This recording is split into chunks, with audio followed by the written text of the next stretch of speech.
about it. I've been thinking about all the things you do. Hey fellow foodies, it's Faye from facefood.com, and today I'm going to show you how to make some homemade donuts.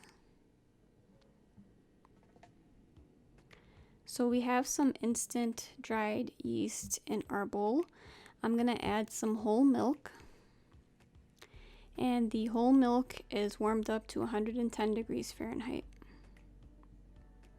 To this, I'm also going to add some bread flour. Make sure to use good quality bread flour. And essentially we're kind of making a starter with this mixture. So what you're going to do is you're going to give it a mix until it's smooth like this. And then we're going to cover this up with some plastic wrap, and we're just going to place the bowl in a warm spot. Ideally, I usually put it either in the microwave or just in the oven turned off. After about 30 minutes, this is what it's going to look like. And that is ready to go.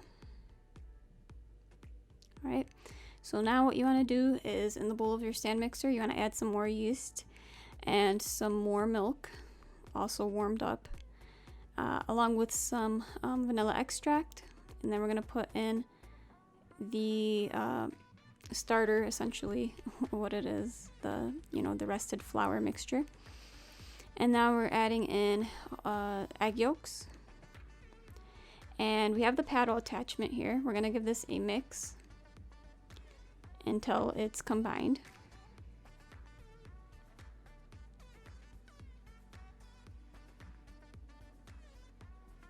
Alright, so now what we're going to do is we're going to add in the sugar and salt, and also a bit of bread flour.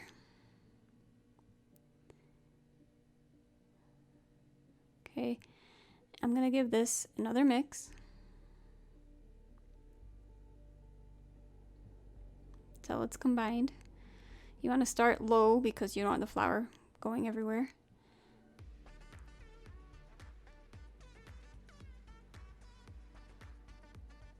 Alright, so once it's mixed up enough, you want to begin to add the butter. So this is essentially a brioche dough. You're going to add in the butter in chunks, and then you're going to mix it on medium speed for about 30 seconds until it's smooth like this.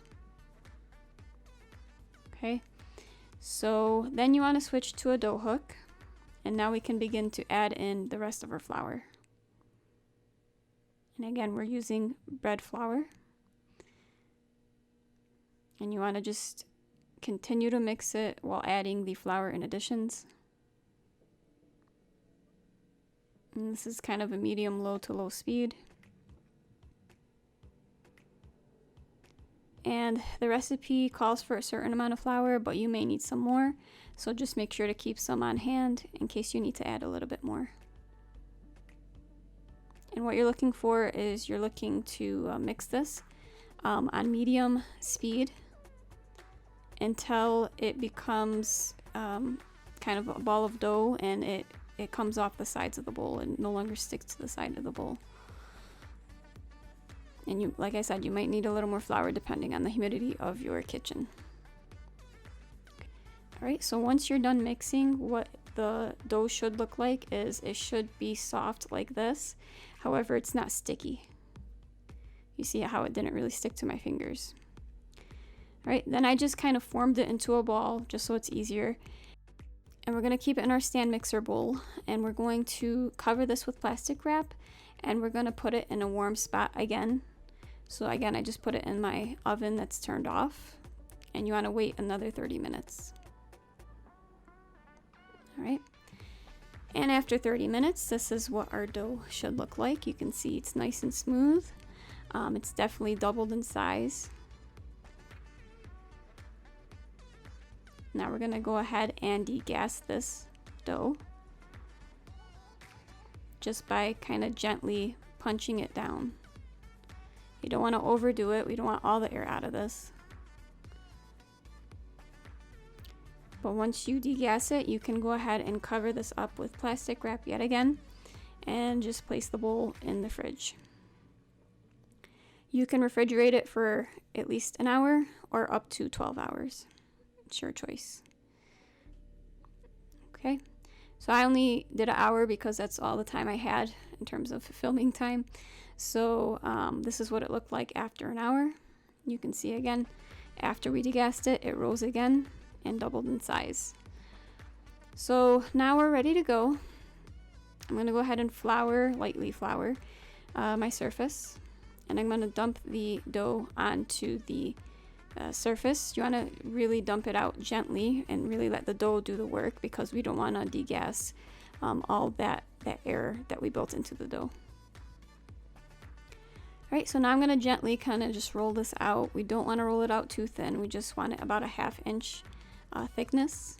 So I'm really doing my best to keep it that thickness size. And you can see I'm kind of going light with the flour. We really don't want to overflour this.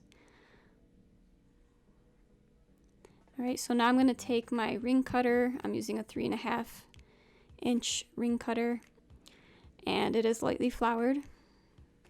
And I just use that to punch out the circles for the donuts.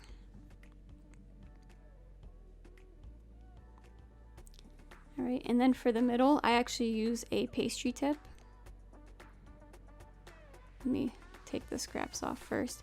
So these scraps can be re-rolled and used again for donuts. Obviously, the first batch is always going to be the best, just like with biscuits. But they can be re-rolled. You can also make donut holes if you'd like.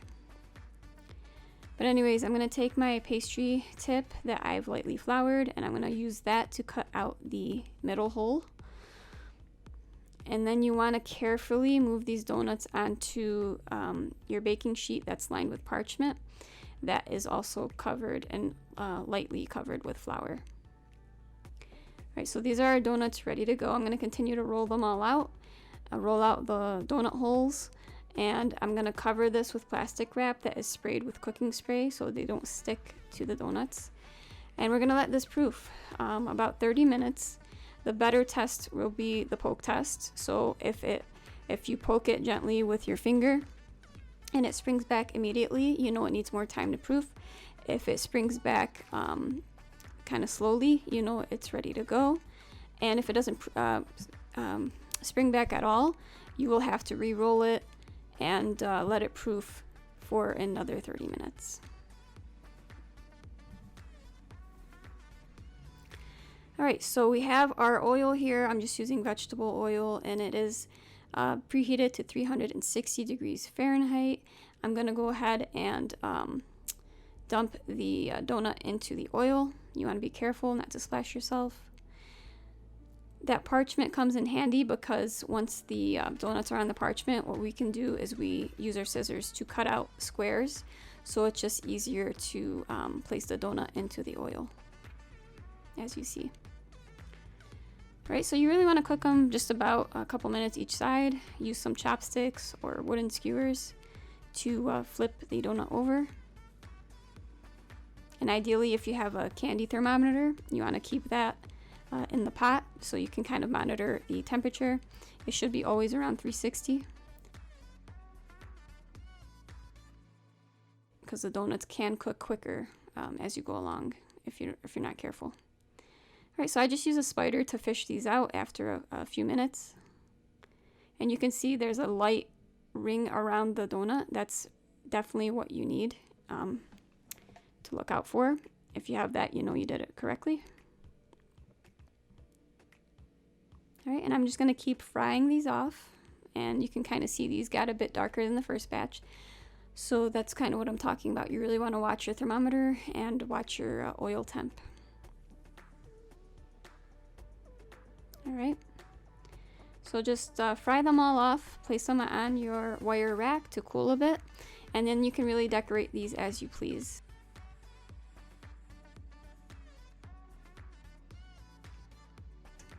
I chose to do 3 different flavors, or toppings you can say. I did cinnamon sugar because it's a classic, and why not? It's very easy to do. Just a couple cups of sugar with about a tablespoon of cinnamon. And then I have this maple glaze. I'll put the recipe for this glaze along with the recipe with the donuts so that you can have that. And that's pretty much it. You want to serve these warm. If you are icing the donuts with actual, like an icing instead of a glaze, you want to make sure that the icing is warm and the donuts are cooled.